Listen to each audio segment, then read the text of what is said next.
बुद्ध का जन्म।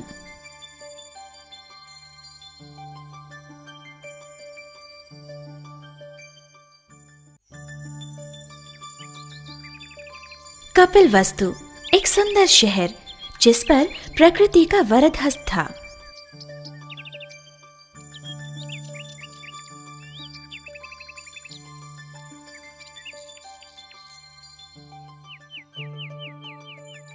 राजा शुद्धोदन उस देश के राजा थे।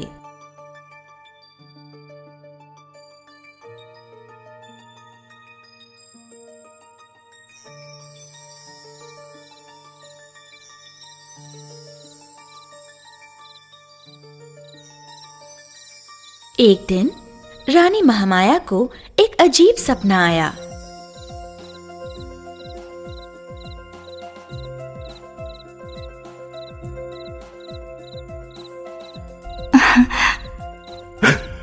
ये क्या है?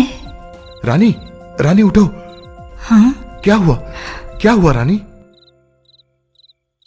महाराज, मैंने एक बहुत अजीब लेकिन सुंदर अनुभव किया। एक सपना।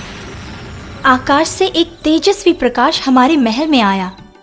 उस प्रकाश से एक 4 दांतों वाला सफेद हाथी बाहर निकला और वो नृत्य करने लगा। उसने मुझे आशीर्वाद दिया और फिर उसी प्रकाश के रूप में उसने मेरे पेट में प्रवेश किया। महाराज, क्या अर्थ हो सकता है इस सपने का?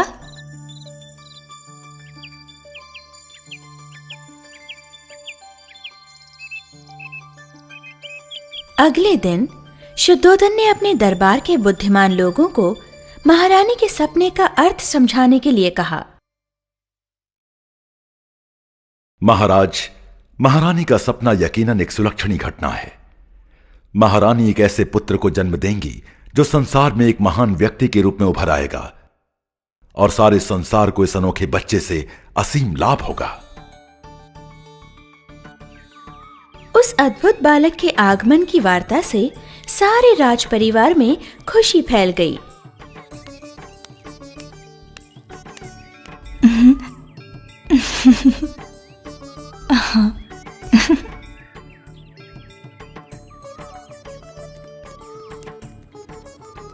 परंपरा अनुसार महारानी अपने माता पिता के घर जाने के लिए निकल पड़ी। कुछ समय यात्रा करने के बाद वे लुम्बिनी नामक एक बागीचे में पहुंचे। रानी ने वहां पर कुछ देर विश्राम करने का निश्चय किया।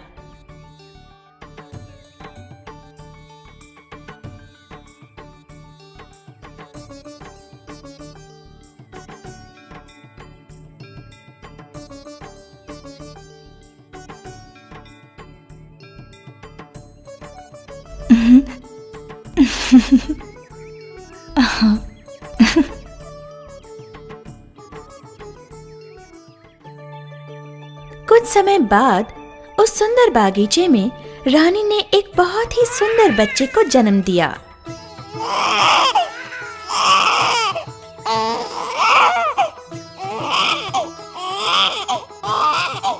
उस बच्चे को देखकर सभी आश्चर्यचकित हो गए।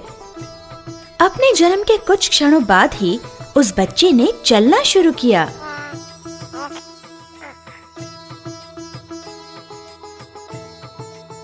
उस बच्चे को लेकर महारानी अपने राज्य वापस लौटी। सारे राज्य ने उस अनोखे बच्चे का जन्म दिवस मनाया।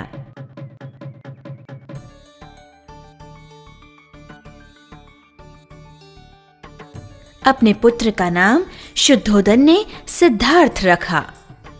बच्चे के जन्म के समारोह में सारा राजमहल मशगूल था। तभी एक महान संत असीता वहां आ गए। वे एक वृद्ध सन्यासी थे जिन्होंने संसार के सारे सुख त्याग दिए थे और अकेले जंगल में अपना जीवन बिताना शुरू कर दिया था।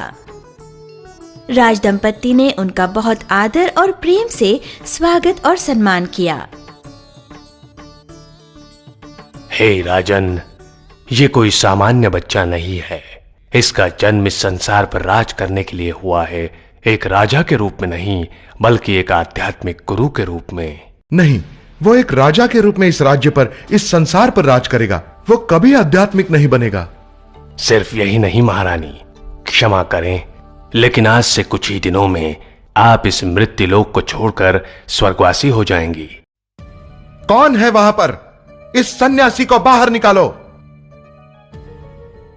लेकिन जैसे असीता ने कहा था, महारानी का कुछ ही दिनों में स्वर्गवास हो गया।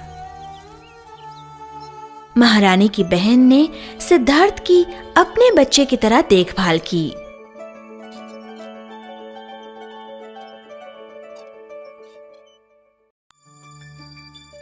दया बुद्धि राजकुमार।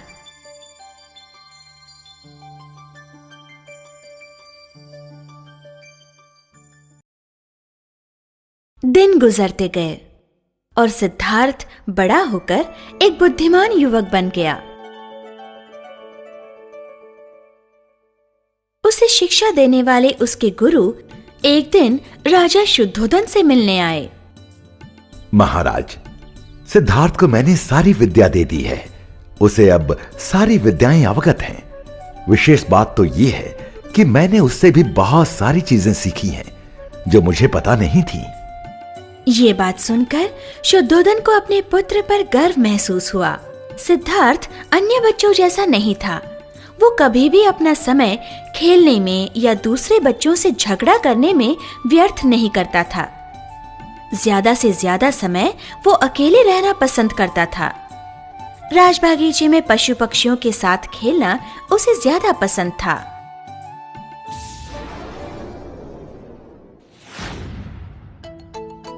एक दिन वो राजबागीचे में बैठा था।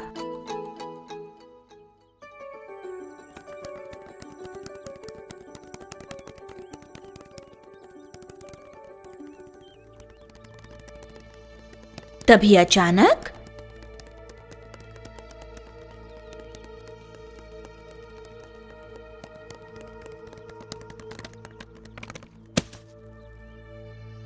हल्के से सिद्धार्थ ने उस हंस को उठाया और उसके शरीर से उस तीर को निकाल दिया।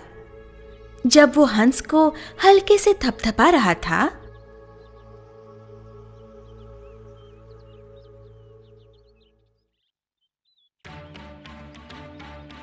हे सिद्धार्थ, वो मेरा पक्षी है, दे दो मुझे। किसी भी जीवित प्राणी की हत्या नहीं करनी चाहिए, ये तो पाप है। व्यर्थ बातें मत करो, वो मेरा शिकार है और वो मुझे मिलना ही चाहिए। किसी को जख्मी करने का या मारने का तुम्हें कोई हक नहीं। चले जाओ यहाँ से। बहुत देर तक दोनों में बहस हुई। अपनी इस बहस को समाप्त करने के लिए वे एक सन्यासी के पास गए जो एक पेड़ के नीचे बैठे थे।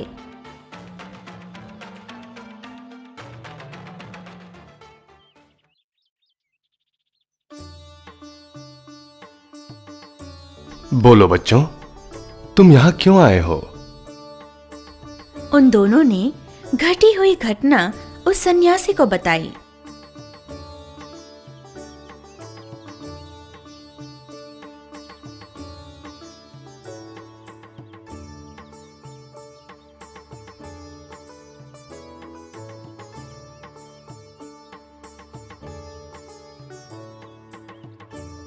ईश्वर ने सारे पशु पक्षियों को जीवन प्रदान किया है और उसे छीनने का, उन्हें मारने का हक किसी को नहीं है।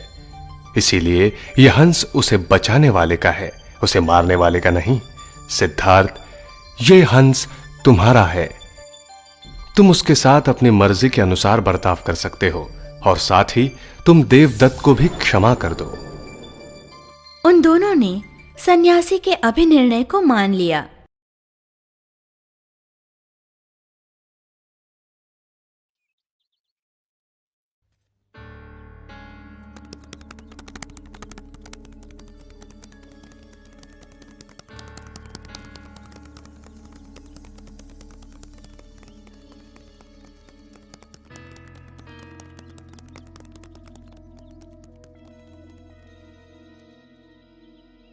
उन दोनों में सुलह करने वाला वो सन्यासी अचानक एक सांप में बदल गया और जंगल में चला गया। अनोखे दृश्य।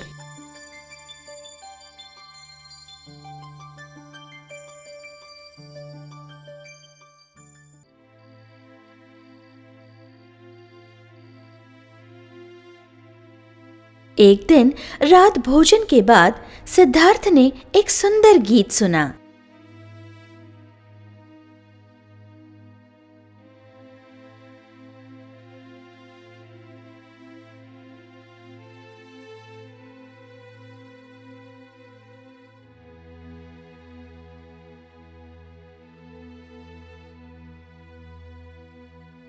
उस गीत में संसार की सुंदरता और सुंदर शहर में रहने वाले सुखी लोगों के बारे में बताया गया था।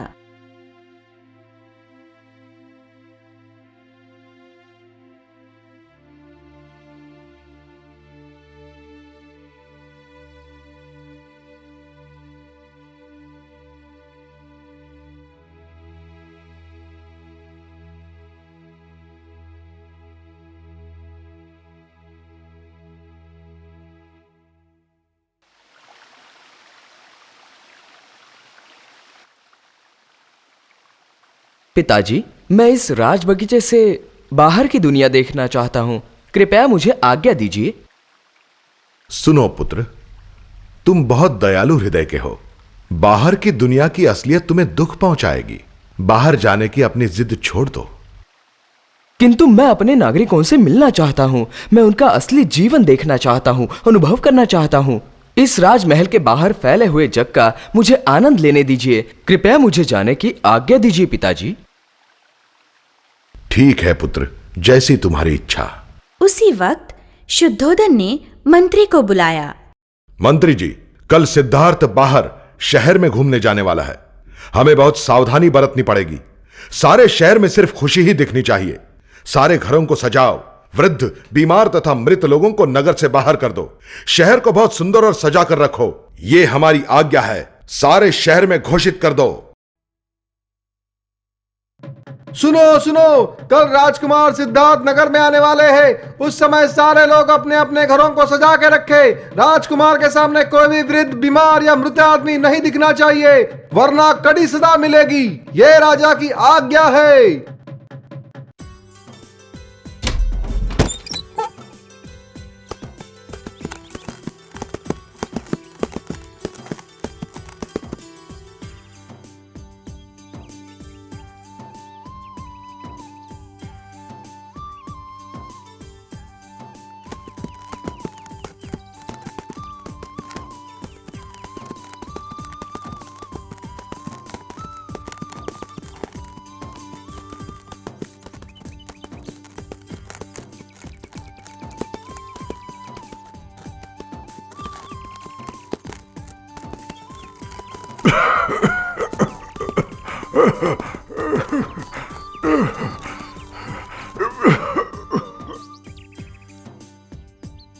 अरे ये क्या? वो कौन है? वो एक वृद्ध मनुष्य है राजकुमार। वृद्ध? इसका मतलब क्या है?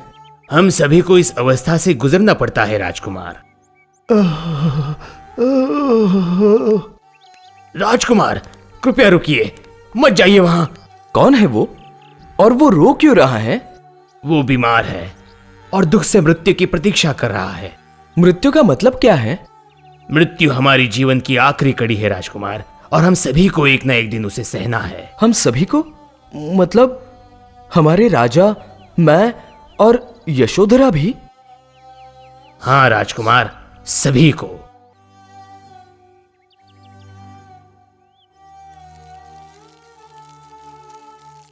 तो इसका मतलब ये हुआ कि ये शरीर, संपत्ति, राज्य, सगे संबंधी, सब कुछ जो आज तक मैंने पाया है, वो सब एक आभास है। सिद्धार्थ राजमहल लौटा।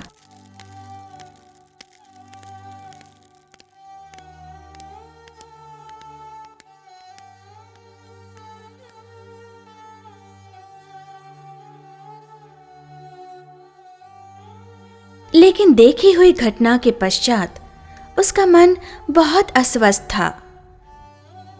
उसका मन सिर्फ सभी दुखों को नष्ट करने वाले उपाय खोजने में लगा रहा। एक रात एक अनोखी अनदेखी शक्ति ने सभी को गहरी नींद में सुला दिया और उसी वक्त सिद्धार्थ अपने घोड़े पर सवार होकर राजमहल से बाहर निकला। सिद्धार्थ ने जंगल की ओर प्रस्थान किया। विवाह।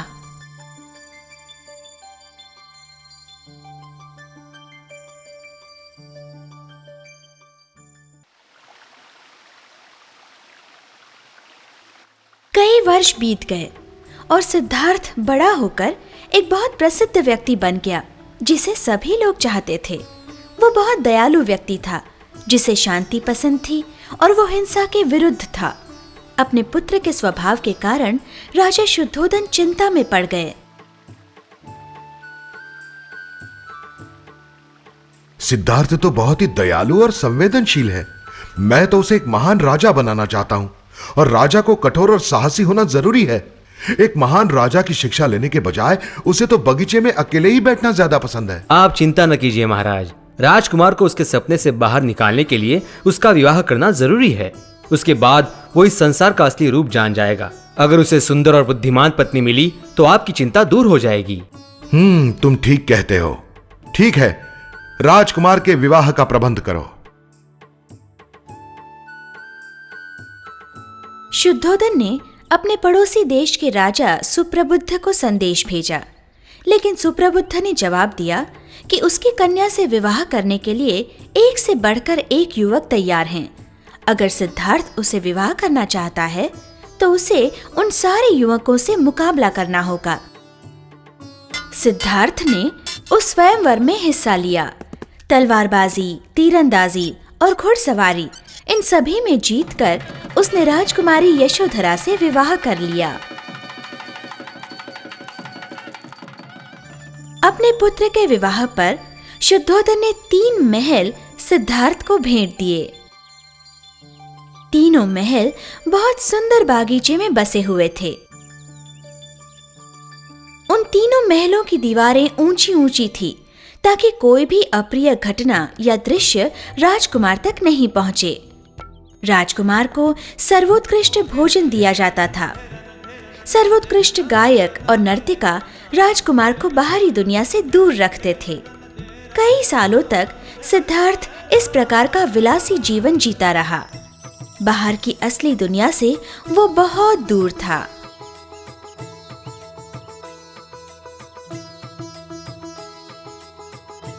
इसी तरह समय बीतता गया। सिद्धार्थ को एक सुंदर पुत्र का लाभ हुआ जिसका नाम राहुल रखा गया। राजा शुद्धोधन बहुत खुश थे क्योंकि उनकी योजना सिद्धार्थ के लिए सफल हो गई थी। साक्षात्कार।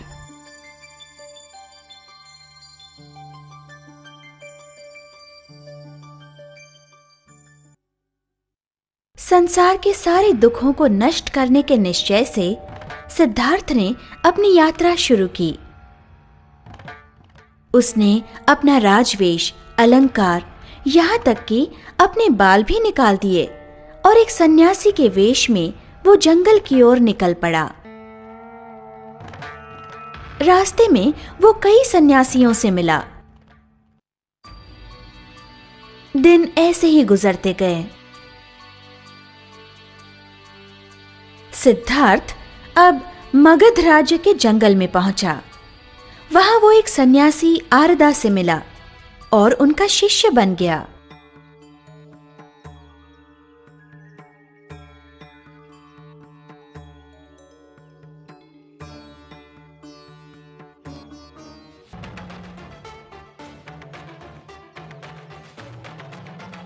कुछ दिनों बाद, आज तक मैंने जो भी शिक्षा हासिल की है वो संसार के दुखों का निवारण करने के लिए समर्थ नहीं है।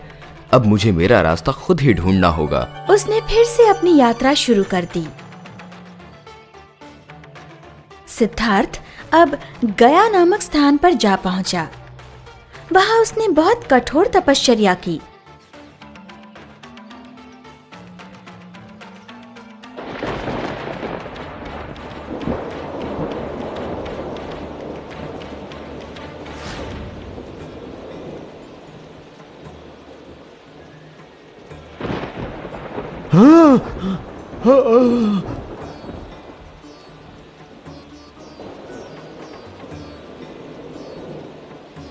6 साल बिना कुछ खाए और बिना सोए उसने तप किया।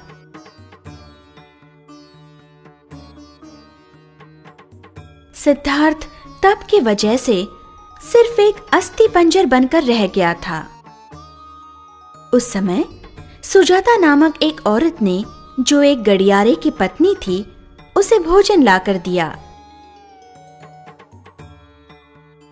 शायद मैंने भूल की है। इन 6 सालों में मैंने इतना कठोर आचरण करना अनुचित था। माते, मैं आपका आभारी हूं। आपके दिए हुए इस भोजन से मुझे शक्ति प्राप्त हुई है। अब इसी शक्ति के साथ मैं अपनी खोज जारी रखूंगा। मन में दृढ़ विश्वास करके एक बोधि वृक्ष के नीचे सिद्धार्थ ने अपनी ध्यान धारणा शुरू की। मरा नामक एक दुष्ट शक्ति, जो लोगों का मन विचलित करती है, वहां पधारी। अगर उसने सारे दुखों पर विजय प्राप्त कर ली तो फिर मेरा क्या होगा? कुछ भी करके मुझे उसका ध्यान भंग करना होगा। मरा ने सिद्धार्थ का ध्यान भंग करने के लिए बहुत यत्न किया, लेकिन वो नाकाम रहा। सिद्धार्थ पर उसने तीर छोड़े, लेकिन वे कमल पुष्प बनकर सिद्धार्थ के पैरों पर गिर गए। इसलिए सिद्धार्थ, तुम एक राजकुमार हो। तुम्हारा जन्म इस संसार पर राज करने के लिए हुआ है। तुम अपने आप को इतना कष्ट क्यों दे रहे हो? अपना राज जीवन क्यों त्याग रहे हो? सिद्धार्थ ने मरा को कोई जवाब नहीं दिया। उसने उसे अपने मौन से ही जीत लिया और उसने अपना ध्यान जारी रखा। अंत में सिद्धार्थ ने अपना उद्दिष्ट पा लिया। उसने अपने प्रश्नों का उत्तर खोज लिया। उसे सत्य का ज्ञान हुआ। उसने जान लिया कि अभिलाषा और वासना ही सारे दुखों का कारण हैं। इस प्रकार सिद्धार्थ भगवान बुद्ध बन गया।